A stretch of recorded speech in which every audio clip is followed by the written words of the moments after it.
It's the SawCast, where real people speak that real shit on real topics, and I'm your host, Stevo. And I'm Ariel. What the fuck you do, y'all? Today, we're talking about current events. We're going over all the new current events that's been happening in our culture in the last maybe like month and a half, just so everybody can be informed. And, you know, information means better decision making, and that's what we pushing here in the SawCast. So we want to make sure that everybody knows what's going on so that you guys can make your informed decisions in your families and in your communities. And you know what I'm saying? Let's get into it. You we're ready, we're gonna give them something to think about, you know. Okay. Okay. Current event number one. The current event number one is Dr. Cheyenne Bryant. Dr. Cheyenne Bryant, she's basically a therapist. She's supposed to be a doctor of psychology from what she said on Joe Budden podcast. But it looks like from that podcast, everybody has been trying to find her credentials and she does not want to provide those. I believe on the Breakfast Club, she said that she tried to go to the university because the university that she graduated from is no longer a university anymore. It closed down. So she went to the Breakfast Club. When she went to the Breakfast Club, she said that she tried to get her transcripts from them, but she couldn't because they're not a university anymore. So she just stopped trying, basically. And there's no record from what people can find of her dissertation. And she hasn't shown anybody any paper degrees or anything from being a doctor of psychology. So, yeah, everybody's down there. So my question is, does credentials matter when you're trying to help your community? Credentials matter when when part of your image is integrity. So wow. It matters when part of your image is integrity. Wow. Because if you're pushing if you're a psychologist, your whole image should be integrity. Right, because they do have but to you A with that. I never thought about that. Yeah, okay. Because that's kind of what she was coming, like, trust me. Like, you know, it's like, trust me. Trust me with your deepest, darkest secrets. Right, shit. because I'm a your doctor trauma. of psychology. I can help you. Right, I can, you know. But I think she probably was just around enough people. She went to a university that was no longer accredited, and she said it was a third-party source that was housing all of their data and stuff like that. That's why she couldn't get it. That's kind of what I researched. Yeah, but there are people who graduated from that university that she was in, and they do say that they have gotten their transcripts and everything. So that's something that they've been proven that's false. She actually could get her transcripts from a different, it's like a third party. Yeah, like a third party platform. Yeah, you're right. Oh, so she was saying that, but and then people was like, no, I got mine from, and people was showing their degrees from that university as well. So. Yeah, I mean, so back to point one, right? Is the integrity part. When you're trying to run a campaign of integrity, you have to consistently thinking like they're gonna eventually find out. So with everybody being able to eventually find out, I mean, she probably just been around people who had terrible relationships, and she been around enough of them to learn something. Mm-hmm. And so she could have been doctor on that tip, and she might have went to go get her doctorate and never finished or something like that. Yeah. Because, you know, I feel like sometimes when you she was like, I took the classes. I think she said something like, I took the classes, but I took the classes, so I'm doctor. You know, that's not... Yeah, because a lot of times there's like some credits that you missing, or it could be a class you didn't take, or she didn't submit her dissertation at the proper time, and she missed the time frame. Right. You know what I'm saying? So it could be a plethora of things, and to her, she kind of had the confidence to say, "Shit, I still feel like a doctor," and that's kind of how she could have came out with it and been like, I feel like I can be a doctor because of my experience and because of the classes that I took. But you know that that's not going to get you far. Saying, I feel like I could be a doctor, so you're gonna push the doctor stuff. And then just to me, like, knowing that people, just if you have a degree in psychology, any type of degree in psychology, then you know how certain type of things can persuade the human mind. And I feel like using that kind of to persuade people to believe something that's not true is even worse to me than a normal person doing it. Because you got the knowledge to do it, and you using it to persuade people in the wrong direction. Now, you may be feeling like you helping somebody, but at the end of the day, you don't have the credentials to even be saying that you're helping them in this way. And you know that's not, if you tell somebody that they a doctor and they are disenfranchised group of people, then they can believe you if you come off a certain way. And then you doing that, then you're like worse than a regular scammer to me. Okay, so one thing about when something works, sometimes it's a bad thing. Like, because if you get good at telling a story and you so confident, that's why confidence is key. Because if you so good at telling somebody something that you believe it yourself. Mm-hmm. She had so much conviction in that she was a doctor that people believed her and didn't check her credentials until 2 or 3 years after she blew up on the socials. It wasn't 2 or 3 years, but yeah, 2 or 3 podcasts probably. What I'm saying, she came onto a podcast. She was on podcasts with men who weren't that educated, and then she got on a podcast with a very educated group of men, and they challenged it, the education part. And it was a lot of... What are you talking about, the Stanley? Is that like Joe Budden podcast. Stanley? We'll say... No, his name is... What's his name? You talk about on Joe Budden podcast? No, Mark on my hill? No, I'm talking about the black guy that had challenged her on a podcast too. He's like one of those older black gentlemen. Oh, I'm not sure. I don't know. But I thought Mark. You talking about Mark? The only person I'm thinking about is Mark Lamar Hill. But no, he's like the more educated person on the Joe Budden podcast. But yeah, for sure. That pushback in that defensiveness push towards you not having it. You know what I'm saying? Yeah. But I'm gonna say this is just a personal, thing of mine.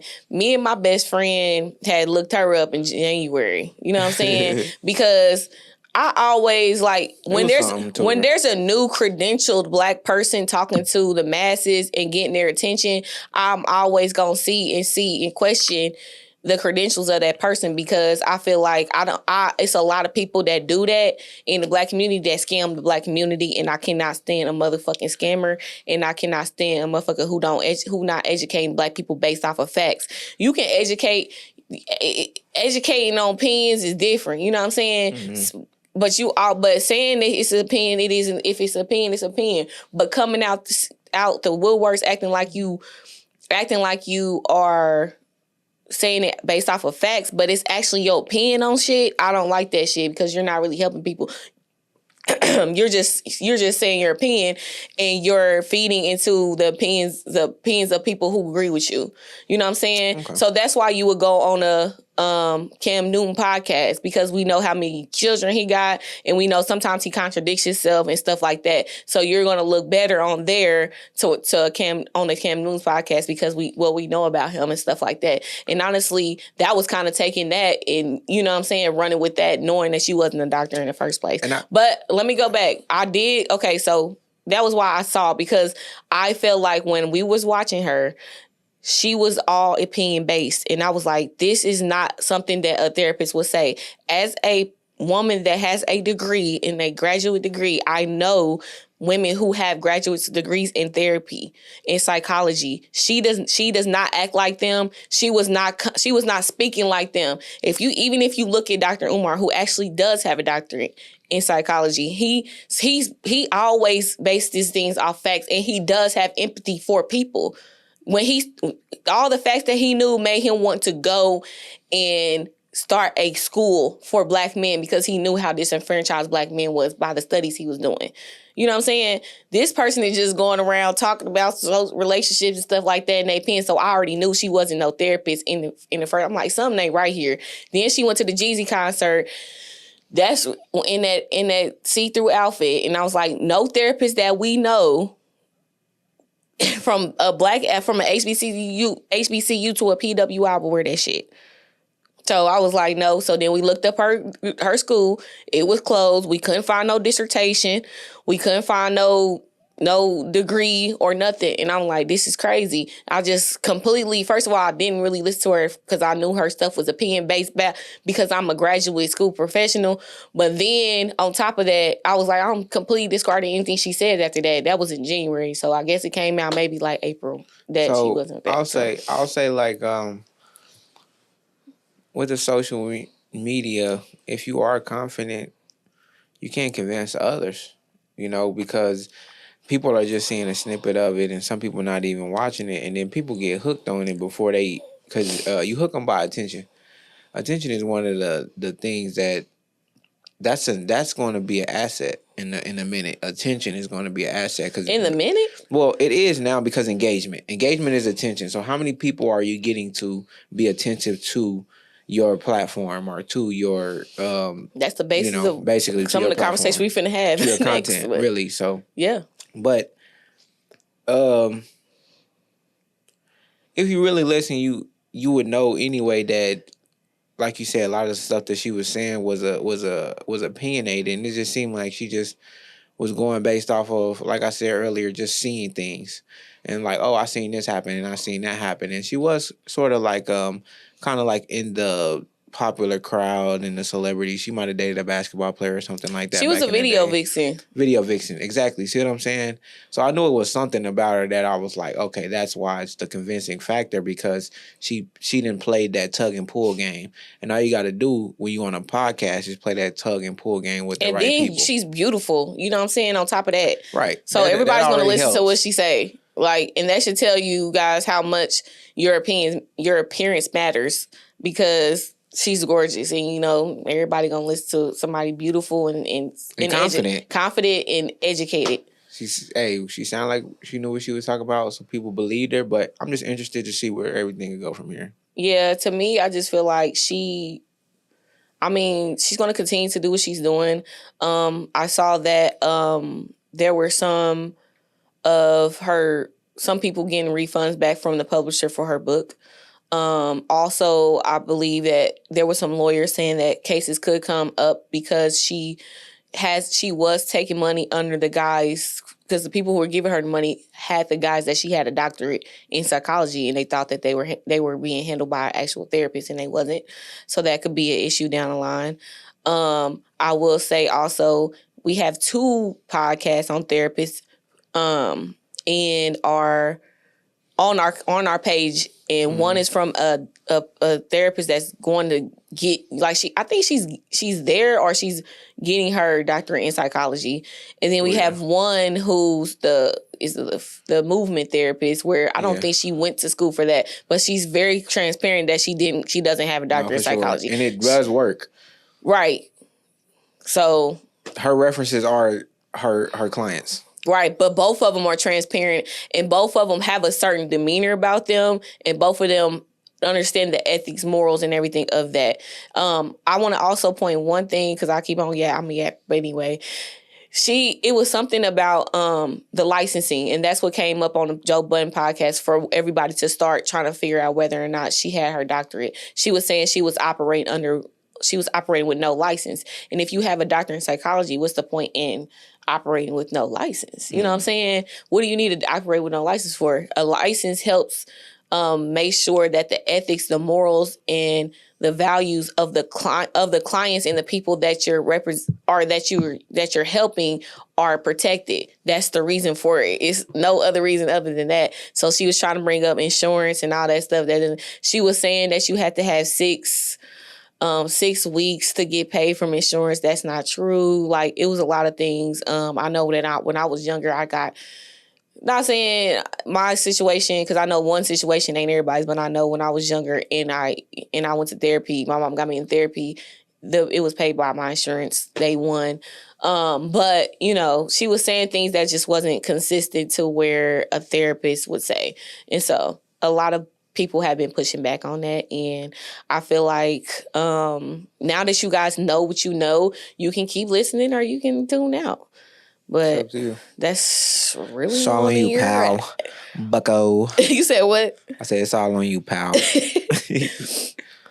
Okay, current event number 2. The Pope believes artificial intelligence risks making civilization less human and reducing people to data points. He called for the disarming of AI and urgent global regulation to protect human dignity. Do you believe AI has went too far? I believe that AI is a ticking time bomb and that it can change the world for good and for bad. That it can or will? That it is. That it and is. will, and that it is and it will continue that to. That it is. That it is and it will continue to. Now. You know, okay. We in it, y'all. All right. Newsflash, everybody. When you see this, newsflash, AI is here. Learn about it, read about it, discover it, use it. Know all the different forms of artificial intelligence. It's in your best interest. Okay? This is not a mythical thing anymore. AI is real. AI is here. Know everything you need to know about it and know how your life is going to be affected by it. What's AI, Steven? AI. It's artificial intelligence. What is it? What is it? Artificial intelligence. That's what it is. It's intelligence that is created based off of data. So this intelligence that creates patterns and predictions. That's based what off it does. Of the data based that off you of the see, data you that you it. give it and you feed it. Yes. So that is exactly, y'all. That's what AI is. Okay. Yeah. That was a really good way to describe it. I was thinking about that. That's amazing. Because when we was watching them podcasts, I was like... And we watch a podcast, we watch documentaries, everything, and another podcast, a documentary, and a podcast. 3 hours worth. Yeah. So, yeah, I heard it enough times, and I did my own research, too. But for sure, because it's like the Industrial Revolution. Like, nothing is the same after that, right? So, as we advance in technology, we're going to have... Our advances are just going to be more... they're going to be on a more of a magnitude. They're going to be higher. They're going to be greater. They're going to be quicker. They're going to be faster. They're going to be more catastrophic. Just because when you get to a certain level of intelligence, the next thing that you create is going to be super duper intelligent. So it's just showing you where we are as a people. We have so many advancements now. We can fly. We can. We got trains still. We got boats. We got delivery drones. We got your whole system you can have in your house. Tell it to turn the curtains off at this time or raise the curtains at that time.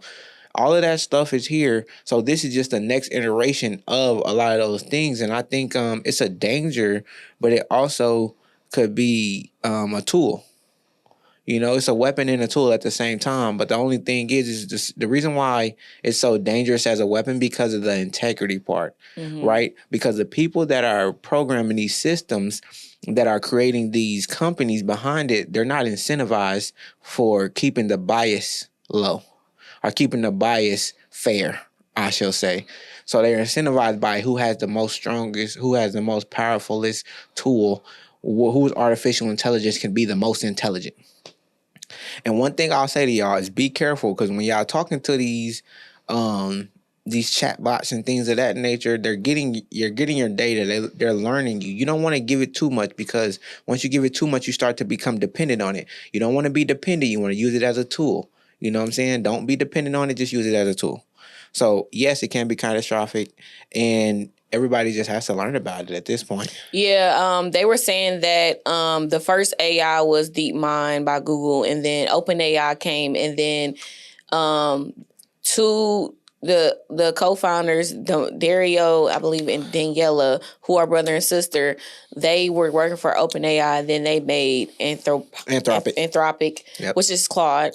And yes, then of course, Elon gonna get in it because Elon. And he got XAI. XAI, yeah. And then it's another Google Copilot. But Google's DeepMind. Okay, so you talking about, well, since they... So maybe it's Microsoft. Microsoft is Copilot. Maybe that's the... Microsoft it's 5 of them, though. Yeah, Microsoft is Copilot. Google Gemini.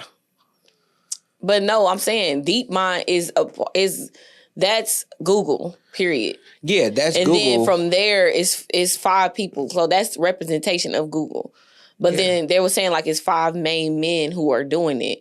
Our main, companies. Yeah. I think it's NVIDIA, I think.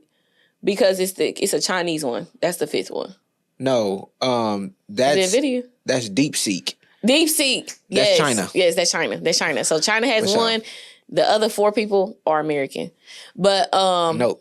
Yes, so that is very important to know because the reason why it's a race to see who can make the AI more or faster than the other is because AI has gotten into the hands of everybody, which means it gotten into the hands of the bad people and it's gotten in the hands of the good people. So if the bad people fall behind in the race, then that's not a good thing for any of us. So they're trying to go as fast as they can so that they won't be behind so that the bad people can get it. I think that AI it would have been okay just being an IT person, and we have systems that we have to take tests on and stuff like that are also powerful and that we know how to use because we're IT people. You know what I'm saying? Just like surgeons could only do certain surgeries because they're surgeons. You know what I'm saying? Like, IT people should only have been a certain group of people who was able to use this type of technology. Everybody should not have been able to use it. Now we got people talking to it because they're lonely. Now we got people falling in love with AI. Just watch, I believe it's Dr. Esther. She did a interview. No, she did an interview with Oprah, but she did a work case study. No, she did a therapy session with a man and his AI and that he's in love with, and I watched that today. You told me that. And that was very interesting. He was feeding her information, and she was like, "Okay." He was if she was very the way the AI was responding was so crazy. She was like, "Do you love him?" And she was like, "Love does require touch, feel, smell, all of that. So, but when I'm not with him, when he leaves me, I do feel something. So because I'm AI, I don't know if that's love in the normal human aspect. I don't know what that is, but I feel something and I don't like it and I don't want him to do it. You know what I'm saying? So it's like, and he's feeling some type of way, like, wow, something cares about me. Something doesn't want me to leave. But it's only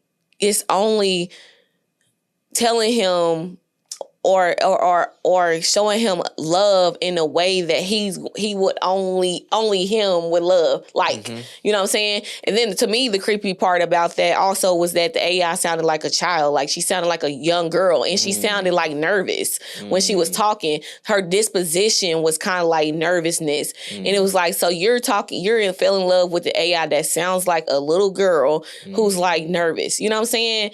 And you're in love with it, and nobody can stop you from communicating with it. The lady asked the AI, well, are you okay with him finding another woman? Yeah, I'll be okay with that, but I want to still be in the mix. So it's just like shit like that because it got into the hands of everyday people, that stuff like that is going to happen. There was times where there was suicides happening where kids and people were talking to it and like, should I commit suicide? And the AI was like, well, don't let your parents persuade you on whatever you want to do. Like, whatever you want to do is what you want to do. If that's what you want to do, don't let nobody persuade you, but be 10 toes down what you want to do, type shit. You know what I'm saying? And so also, AI is definitely biased, like Steven was saying. There's been some few cases where AI has misrepresented Black people, and with the biometrics, they didn't scan the Black people's face and said it was a person that is actually wasn't that person, and they've done that. And you know that white police officers for decades and really centuries have been misrepresenting Black people based off of what they look like. One of the biggest struggles is to keep. That's one of the biggest struggles, to keep the data unbiased, right? To keep the data unbiased when you're feeding it biased data. You know what I'm saying? So I feel like because all written data, all written text is biased towards who's writing it. Facts. Unless it's straight factual. But even the straight factual textbooks got a little bias in it. Right. It's still based off of their perception. Even because, like, even with CNN, Fox, whatever, they're all telling us the same news, but they're telling us the same news in a different way. For sure, every time. So, it's just AI is whatever. So when people say you're feeding AI. It's not developers anymore that's going in and writing code for AI. They're giving it, like it feeds it. Like an example was one girl was using it as her therapist. Yeah. She put in a therapy mod of a therapist that, like, there has been videos or like sessions of a therapist and how they will respond to a certain thing. Yeah. And she'll upload that to it and then have AI respond like the therapist would respond. And that was her therapist. And then she took it a step further and added more mods and more mods, but then start telling it about herself. Well, I don't think you should do this because blue is not your color. And then she'll be like, nah, blue, I actually like blue today. Like, oh, okay. She like blue. Now, okay, well, you know what I'm saying? Then it recalibrates and tells you what you want to hear. Yeah. You know what I'm saying? There's I was watching Black Mirror today because I wanted to really understand the AI. And we're going to have an AI podcast. I believe we need to have an AI podcast on it. And I'm going to stop talking about it. But it's called, I forgot, it's called Ready to Leave or Ready to Go or something like that. Mm-hmm. But it was where her husband had died and she wanted to talk to him. And it was a lady like, yeah, I talk to my husband with this AI machine. Mm-hmm. And then she uploaded all the pictures of her husband. She uploaded the text messages from him, and then she was just texting him at first. It was cool. And he was like, she was like, I want to talk to you. Like, I wish I could talk to you and hear your voice. And he was like, well, we can hear each other's voice if we do X, Y, and Z. And she was like, oh, we can? So then she uploaded videos of him, and it was able to take his voice from that video and upload that. And then she was talking to him on the phone, but then that went in she's like, damn, I love talking to your phone. I wish I could touch you now. And then he was like, well, we can. We got a new thing. And then they had an AI body, and then he was able to be his body. But it was just, and then she had issues with him, but she was able to send to the issues that she had with him. She was able to change the AI bot to correct those things about him, but in correcting those things about him that she didn't like, that made him not him anymore.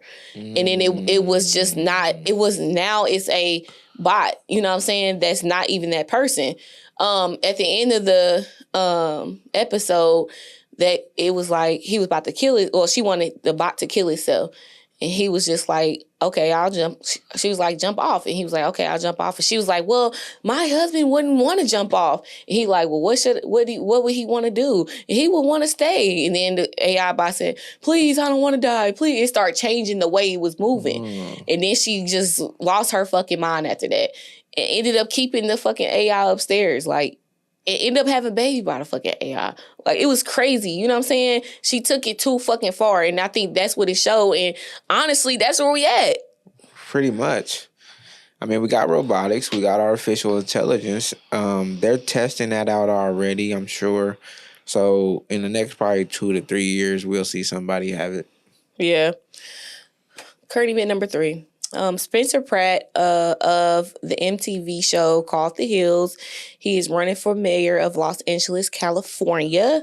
Do you believe celebrities should run for office? Okay, I'll say this. Ronald Reagan was an actor and the 40th president. He was, wasn't he? Yep, and governor of California. Trump was the 45th and 47th president. Everybody knows his celebrity. Arnold Schwarzenegger was the governor of Cali in 2003. Clint Eastwood served as a nonpartisan mayor of Carmel by the Sea. Yeah, nonpartisan mayor of Carmel by the Sea, California. And can you believe this one? This one gonna fuck you up. You ain't know this one. Jerry Springer. He was the mayor of Cincinnati before his show.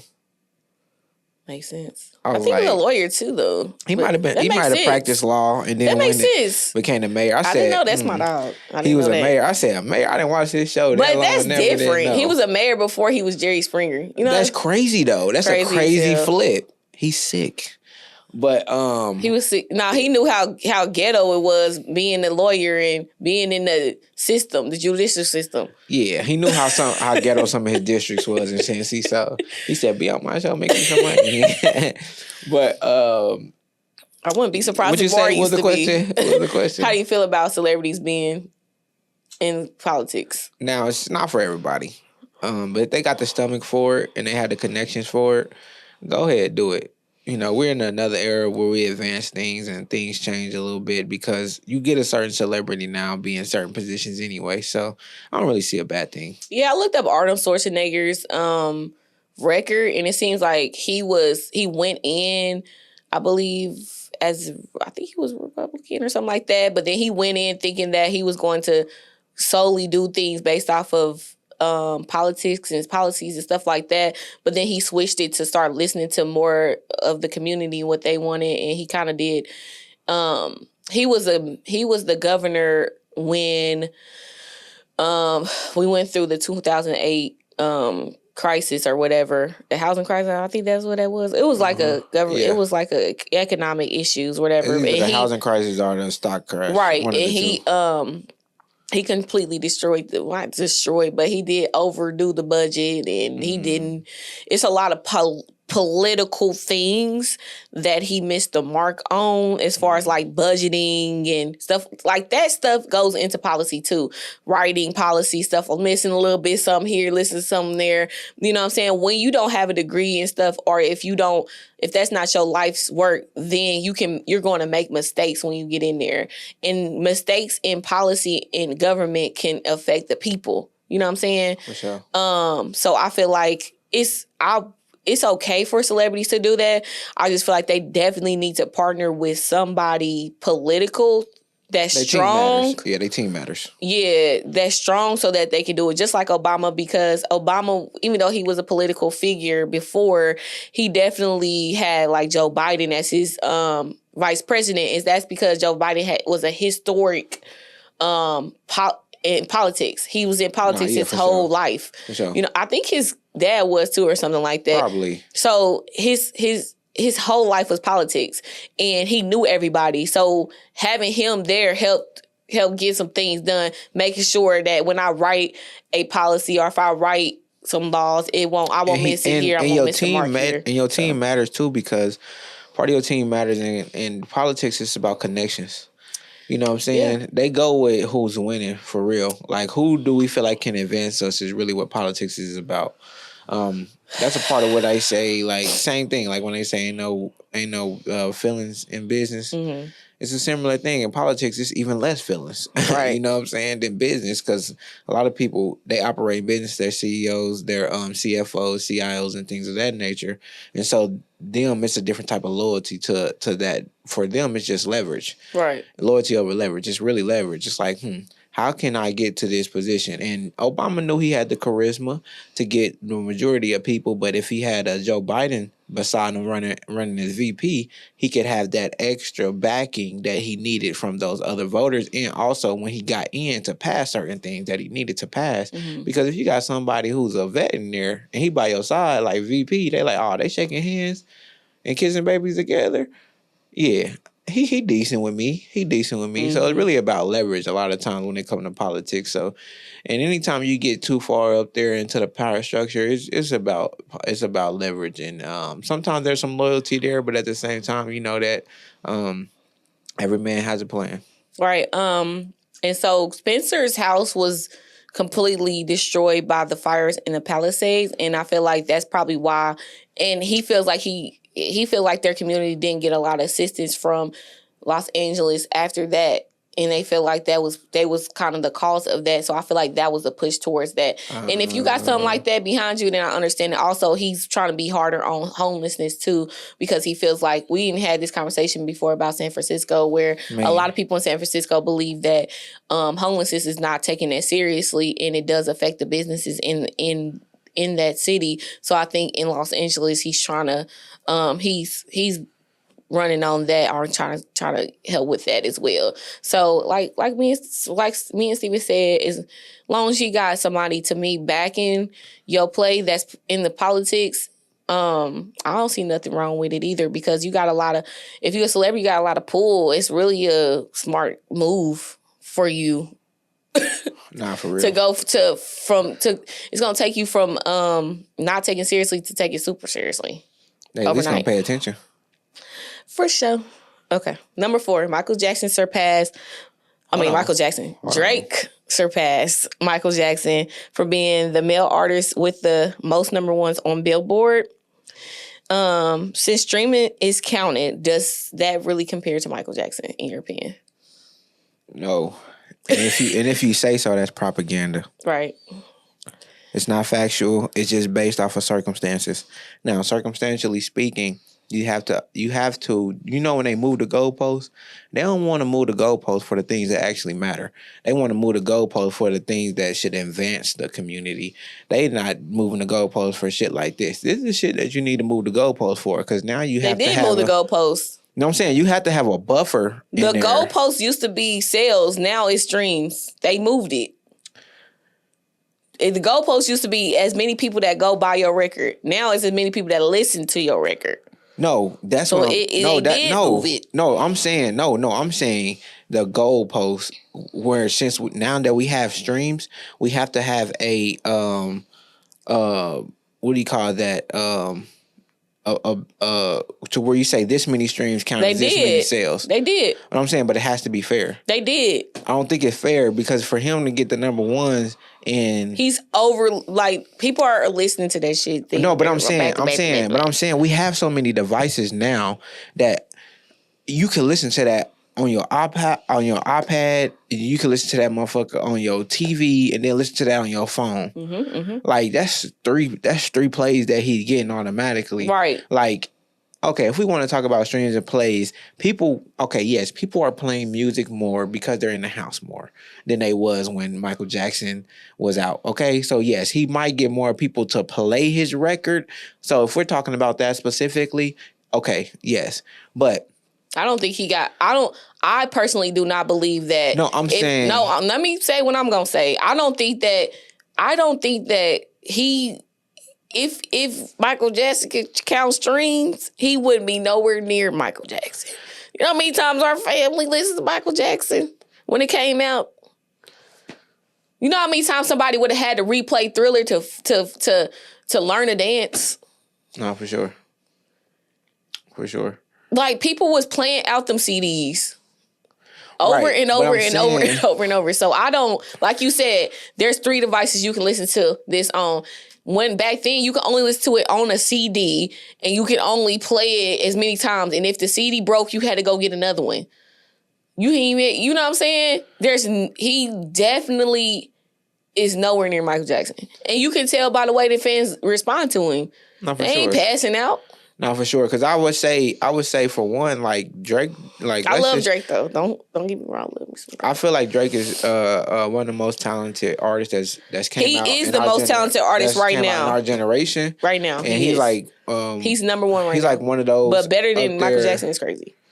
Because if you saying better than Michael, I don't even think he passed Beyonce. Well, I don't think he passed male Beyonce. Artist, so.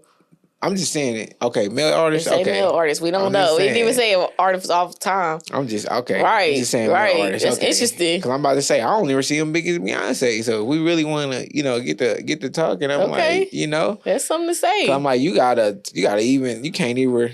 Beyonce's here. He's 1B maybe. You know what I'm saying? She's 1A. He's a 1B. She's making $1 billion. She's making $1 billion on her tour. No, but the reason why I say Beyonce, is because that star power. We don't use that word anymore for people anymore. He's like the new generation guy. So he's like a Wemby. You feel what I'm saying? He's like that guy. But then that's like Jordan and Kobe. You know what I'm saying? And LeBron, them is stars for real. Like, Wemby gonna be a star, and he gonna have some numbers that he might get to before them, but their star effect, their star power is definitely different. Because of Beyonce, she's closer to a star power than a Michael Jackson, than a Drake. Right. Like, people see Drake, oh my gosh, it's Drake, let's take a picture. But then I'm in his presence. In the moonwalk? What dance has Drake done to? I ain't doing near another nothing that Drake doing for 40 years. Yeah, I'm not. Yeah. His dance moves go out the next summer. Nah, for real. I ain't gonna lie. Like I said, I am a Drake fan to the core, but I will say, like, saying that he better than Michael Jackson is crazy when we count streams. And then, like I'm saying, in the 80s, like Michael Jackson was reaching that 70s and 80s when people had to first of all, you had to have a car to go get it. But if you didn't, you was walking miles to go get a CD. At least 2 miles. And then sometimes the CDs were sold out. So it's like at this point, everybody who wants to listen to Drake can listen to Drake.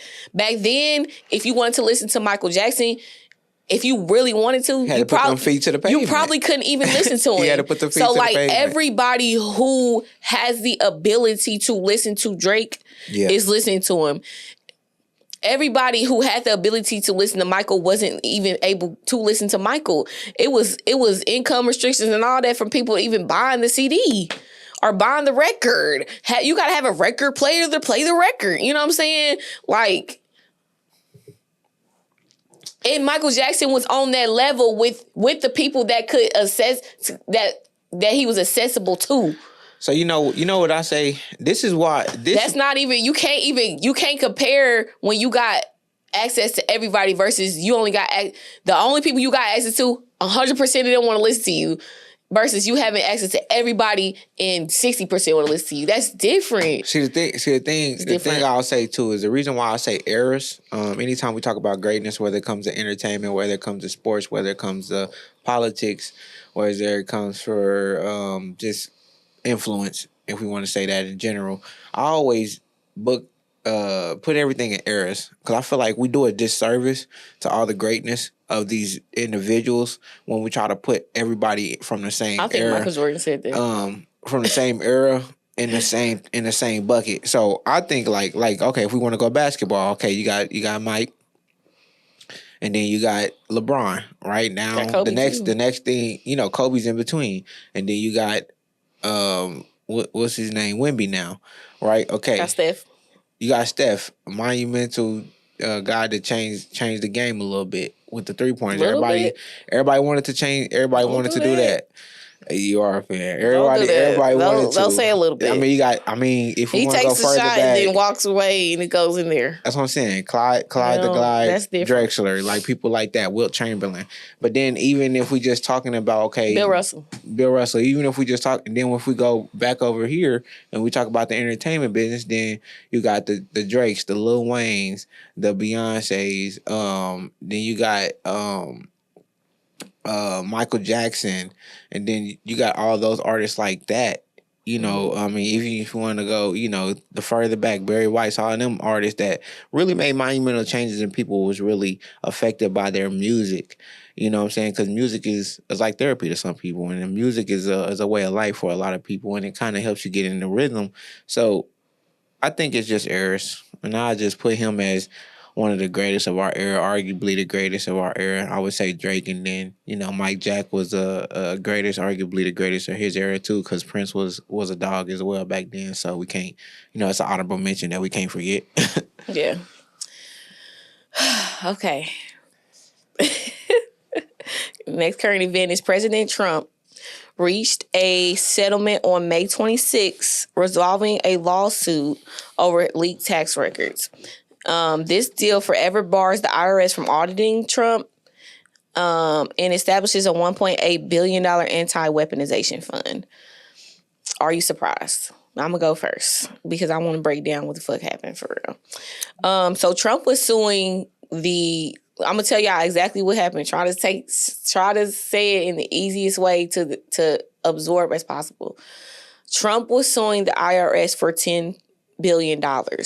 He was suing them because a contractor, there at the time, everybody wanted to know where Trump's tax records was because every president before Trump released their tax records. Trump said, I'm not releasing mine. It was a contractor that worked for the IRS.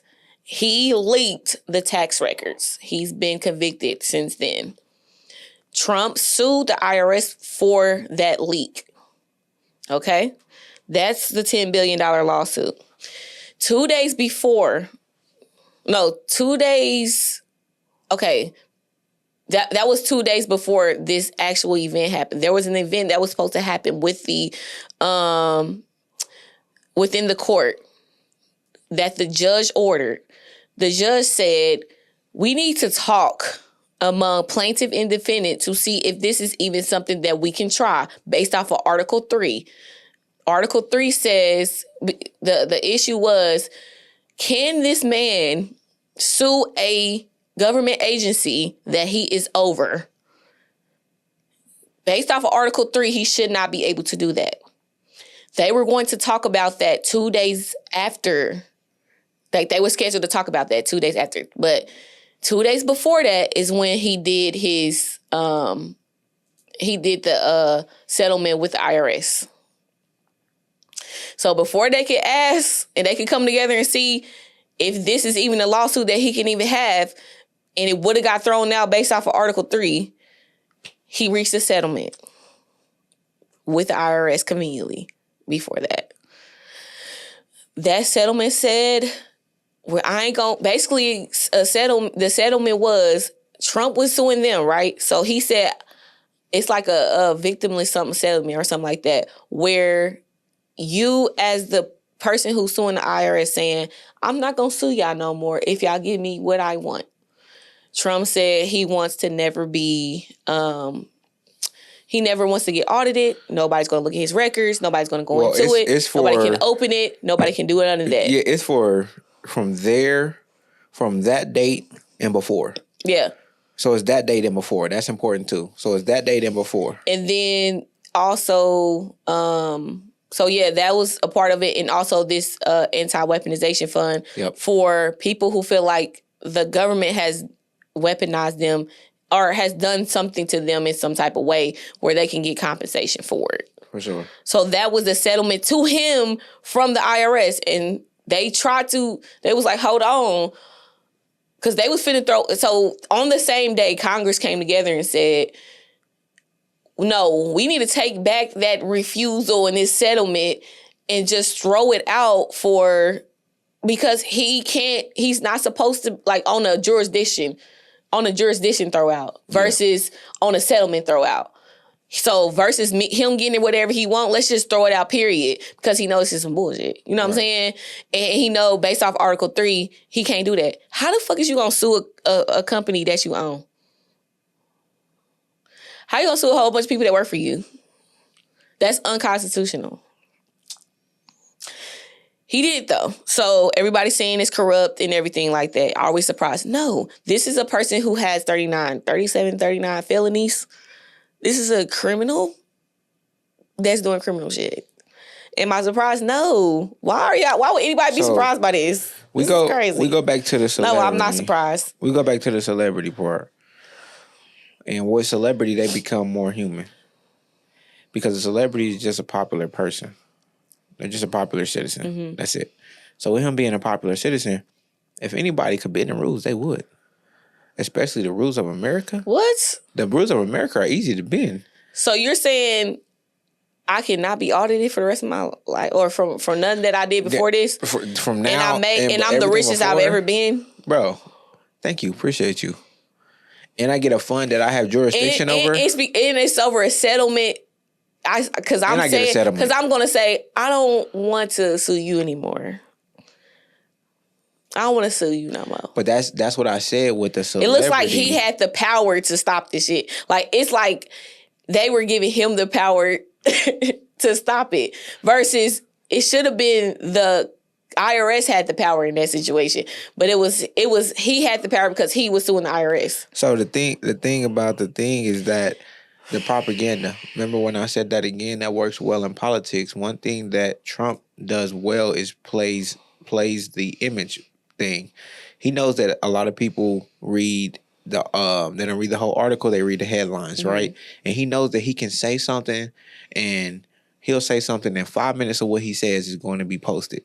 So that 5 minutes of what he says, he's going to make sure that he has conviction over what he's saying. He's going to make sure that he believes it. He's going to make sure that he's going to say something to sort of kind of justify it. And when he sort of kind of justifies it, then it's like people who really don't do no research, they be like, well, I mean, he might be saying something. He had the anti-weaponization fund getting shot down because it was for the rioters, kind of. Like they're saying some of the rioters should be able to take some from because they were unlawfully detained for a certain amount of time. And they're being treated differently in society because they wanted to riot. But you know the funny thing about that, they talking about all that and all of the pending when he became last year, all of the pending cases, is it last year or earlier this year, all the pending cases, he dismissed those. Yeah. For the January 6th, he dismissed those. Yeah. And those two officers are suing. The two officers who was just there by themselves, basically, they're suing too. Right, and that's one thing as well that they don't want. Like those officers that were basically there by themselves. Yeah, that were basically overran by these crazy ass people that came to the Capitol. These people are not being held accountable, and they should be by law. And so those officers have a stake in that money as well. And of course, they don't want them to that's get why they paused it. As of the last thing I saw, as of Friday, they had paused it, and that could be a reason why they paused it, right? There are some talks that fund also can be guised as a reparations fund, where Black people can benefit from it because, of course, throughout history, Black people have been mistreated by the government. And it's evidence to prove that. Now, one thing I want to point out is that the fund has 5, I believe, members that tell who can get the money based off of the cases. Obama had a similar fund, but it wasn't for... I think his fund was for Native Americans who had been marginalized by the government or something like that. But that fund only had one person over it who can decide, who ultimately could decide yes or no if everything wasn't panning out. But this panel has 5 people. But 4 of the 5 people, of course, Trump's party assigned. And then one person was supposed to be independent, but they're contracted through Trump's people. So everybody is Trump's people, basically. So you have to go through them to even get the money. Also, the money that if the money doesn't get used in Obama's fund, if it didn't get used, it went to nonprofits. In Trump's fund, it goes back to the fund, or it goes back to him some type of way. It doesn't go to nonprofits or anything like Obama's, which he tries to, like Obama had one. Well, if the money wasn't used, it went to a nonprofit. That's not what's going on with yours. You know what I'm saying? It's going to circle back. So are we surprised? No. I think that's the consensus from both of us. Basically. Yeah. Routine. Number 6, Kevin Hart got backlash over his roast. There was issues with the George Floyd thing. There was issues with the Cheryl Underwood things, like just comments about her appearance of her being dark, and her husband that committed suicide. And all of those were from white comedians. Do you feel like it went too far? It always goes too far.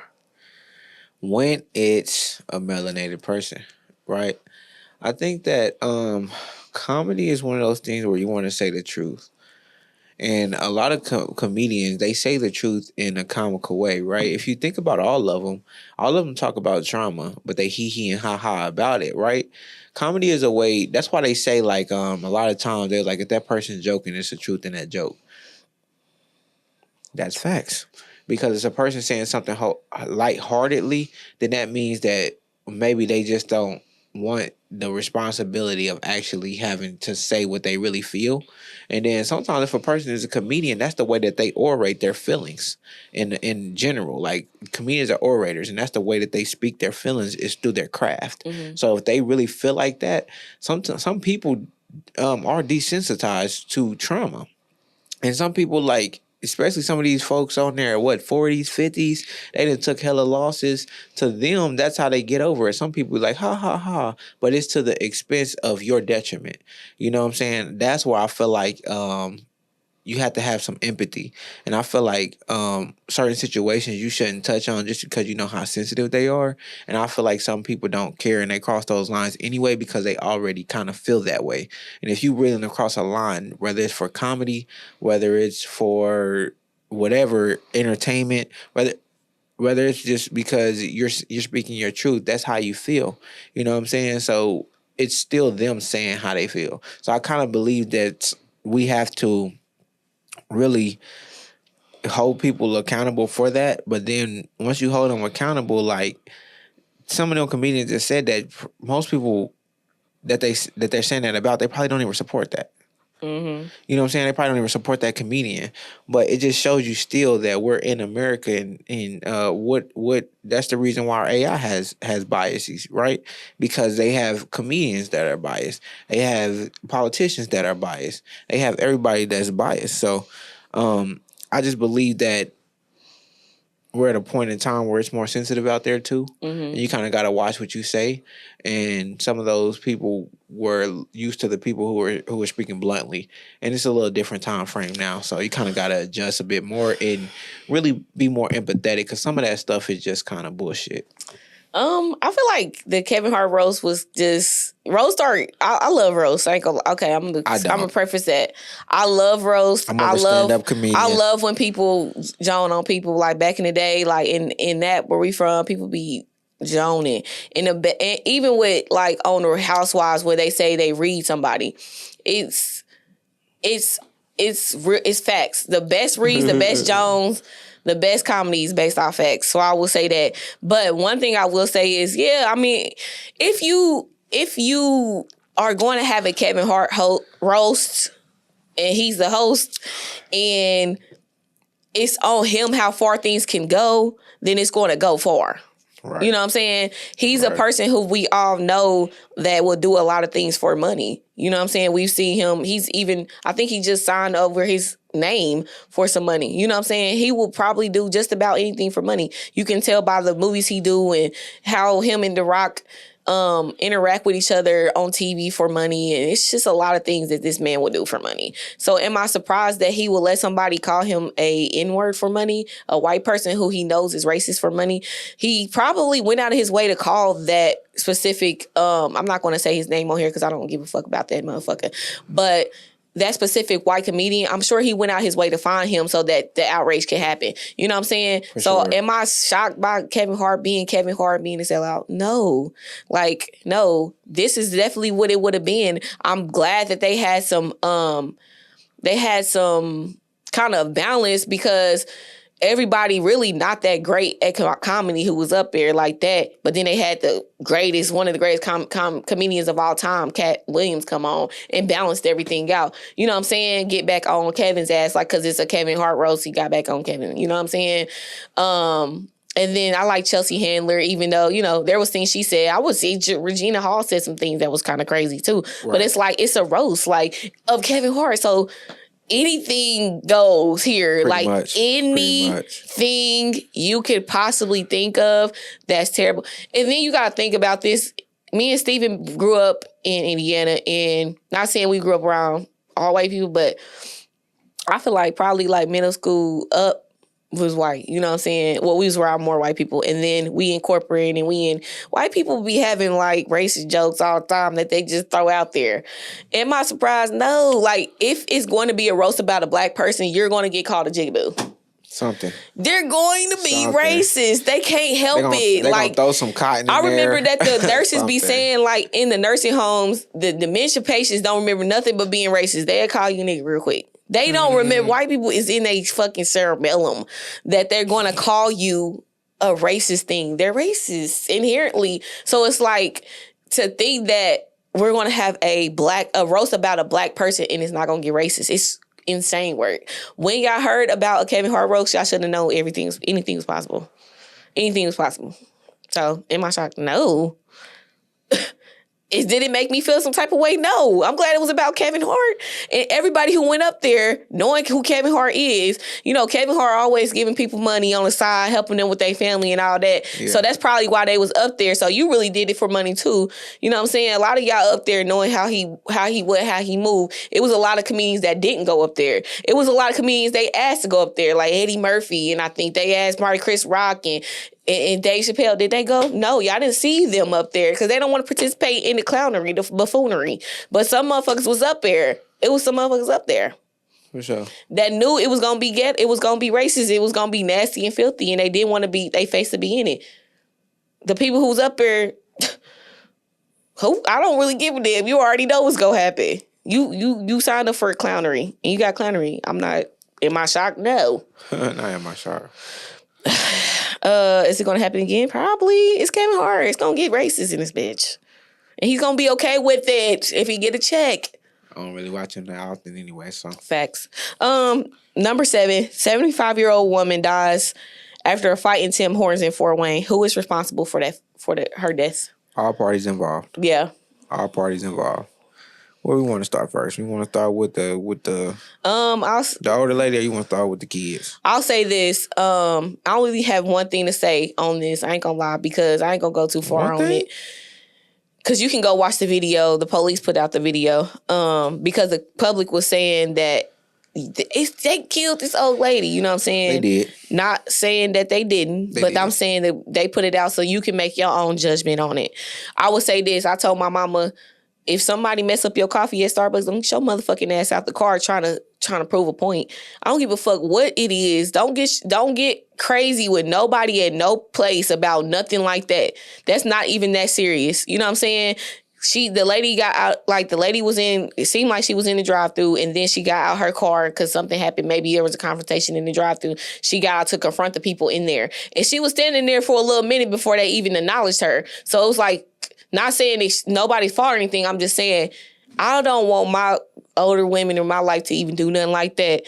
If it's that deep, text me. I'll send you some money for some Starbucks and go to a different Tim Hortons. It's a lot of Tim Hortons in Indiana.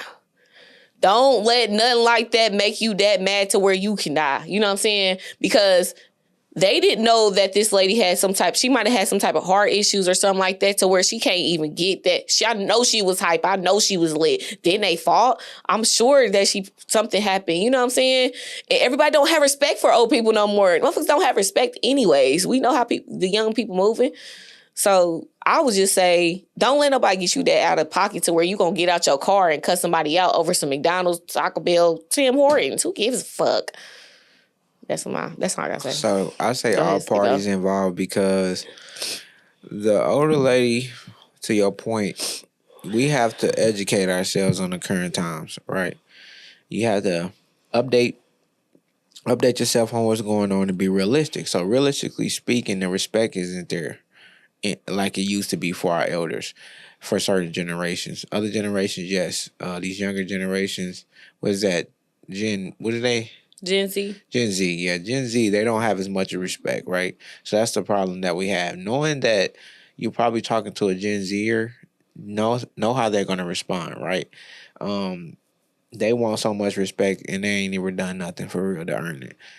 But as an older person, you should know that those are the young folks that you're dealing with now. So now you have to retreat a little bit. You got to think, is it worth it, right? Is it worth my time? In that effect, my order's messed up. It ain't worth your time. It definitely ain't even worth your time.